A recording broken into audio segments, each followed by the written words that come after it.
In the heart of America's heartland, where picket fences line quiet streets and Friday night lights illuminate high school football fields, the Harrington family seemed to embody the perfect suburban dream. But in one fateful night, that dream shattered into a nightmare that gripped the nation, a mystery so baffling, it left families across the U.S. double-checking their locks and wondering, could this happen to us?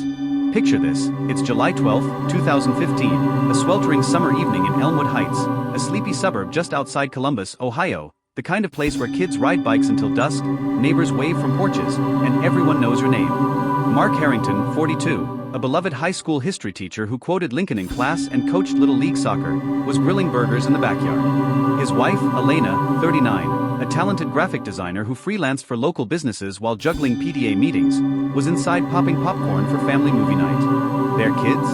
Sophie, 11, with her telescope aimed at the stars, dreaming of NASA one day, and Liam, 8, the energetic explorer who turned every backyard adventure into a quest for buried treasure. They were just like any American family, rushing through soccer practices, celebrating 4th of July barbecues, and saving for that dream Disney vacation. Here's a snapshot from their 2014 family reunion at a local park. All smiles, arms around each other, the American flag waving in the background like a symbol of their unbreakable bond. And another from a sunny day at the Ohio State Fair, the kids with cotton candy in hand, pure joy frozen in time. But as the sun dipped below the horizon that July evening, something sinister lurked in the shadows. Neighbors heard the usual sounds, laughter echoing from the open windows, the faint hum of a blockbuster movie starting on TV. Elena's sister in nearby Cleveland tried calling at 9:15 p.m., straight to voicemail. By morning, alarms spread like wildfire. Sophie didn't show for her astronomy club, Liam missed his soccer scrimmage. A welfare check revealed the unthinkable, the front door ajar, half-eaten pasta congealing on the dinner table, forks abandoned mid-bite.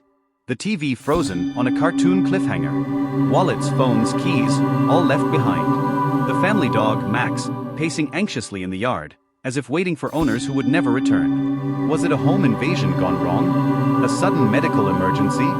Or something far more calculated?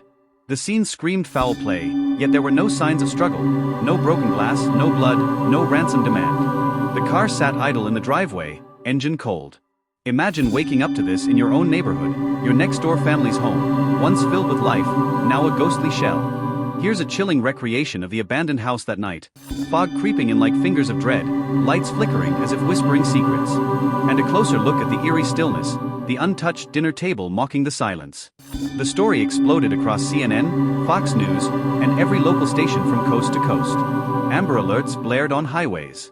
Social media buzzed with theories: alien abduction, a cult, or perhaps a desperate escape from crushing student loans and mortgage debt. After all, who hasn't felt the pinch of the American dream turning sour?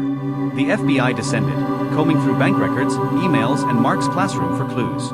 Had a disgruntled parent from his teaching days targeted them? Whispers of a shadowy figure seen lurking near the house weeks before fueled the paranoia. Searches dragged lakes, scoured forests, and even involved cadaver dogs, but nothing. Not a trace. As months turned to years, the Harringtons faded into cold case obscurity. Their home was auctioned off, the new owners swearing they heard faint echoes of children's laughter in the halls. True crime podcasts dissected the case, Reddit threads exploded with amateur sleuths. Families in suburbs from Texas to New York hugged their kids tighter, wondering, what if a knock at the door changes everything? What hidden threats lurk behind our everyday routines?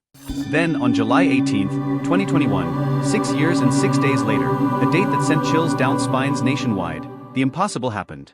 In the bustling streets of Cordoba, Argentina, far from Ohio's cornfields, a U.S. tourist snapped a photo at a quaint cafe. Back in his hotel, idly scrolling old news feeds, his blood ran cold. He posted it online, and the internet ignited. Enhanced security footage from a nearby street cam revealed it all. 4 figures slipping through the night, their faces partially obscured but unmistakable. Mark, now bearded and gaunt, like a man who'd aged a lifetime. Elena, her grace shadowed by exhaustion. Sophie, 17, tall and vigilant, scanning the crowds like a fugitive. Liam, 14, broad-shouldered but haunted. They moved in tight formation, vanishing into an alley as if ghosts evading the light. Was this a mirage? Or proof that the vanished could return? But why here, why now? Witness the heart-stopping recreation of that footage.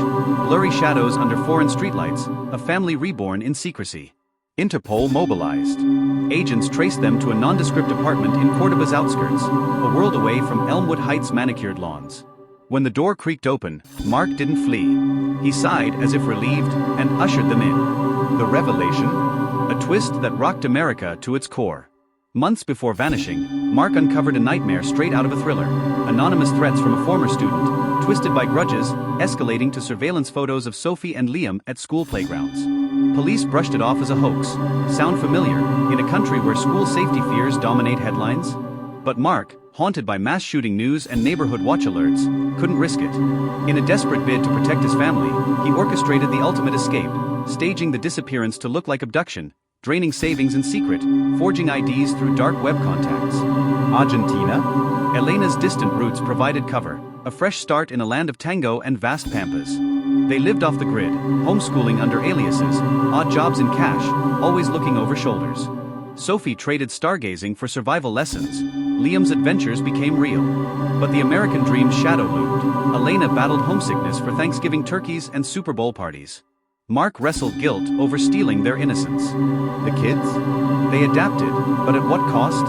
Fluency in Spanish couldn't erase the ache for friends, fireworks, and freedom. Confronted, Mark crumbled, "I did it for them, but I turned us into prisoners." Back in the US, no kidnapping charges, but fraud probes dragged on. The stalker? Vanished into thin air, or perhaps a phantom born of parental paranoia in an era of constant threats. The Harrington saga isn't just a story, it's a mirror for every American family. In a world of school lockdowns, online predators, and economic pressures, how far would you go to shield your loved ones? What if one decision unravels everything? This tale of vanishing and reemergence warns, the monsters we fear might be the ones we create ourselves. And in quiet suburbs everywhere, doors lock a little tighter tonight.